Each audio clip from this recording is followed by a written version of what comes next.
আসসালামু আলাইকুম ভিউয়ার্স, আপনারা সবাই কেমন আছেন? আমিও আলহামদুলিল্লাহ ভালো আছি। আজকে আমরা এসেছি শহরের কোলাহল থেকে অনেকটা দূরে, গ্রামীণ পরিবেশে খাঁটি গরুর দুধের চা খেতে।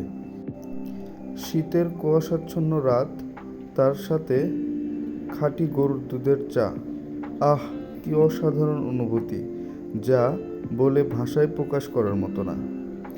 আমরা খাঁটি গরুর দুধের চায়ের সন্ধানে বেরিয়ে পড়েছিলাম রাতের বেলা। আর আজকে আমার সাথে সফর সঙ্গী হিসেবে আছেন আমার দুইজন কলিগ। আপনারা দেখতে পাচ্ছেন কি সুন্দর অনুভূতি রাতের বেলা। চায়ের আড্ডাটা আমাদের খুব বেশ জমজমাট। এরই মাঝে মুগ্ধ হয়ে দেখছিলাম মামার গরুর দুধের মালাই দিয়ে বানানো চা। এই চাটির মূল্য কিন্তু মাত্র 10 টাকা।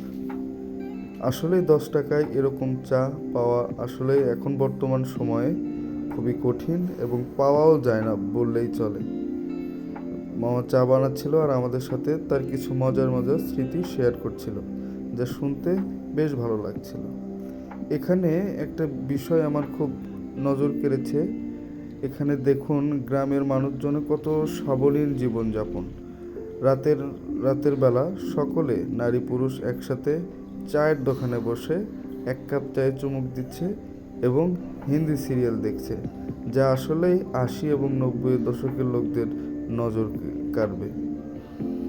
আপনারা সবাই ভিডিওটি কেমন লেগেছে অবশ্যই জানাবেন।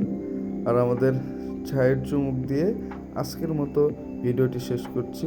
আসসালামু আলাইকুম সবাইকে।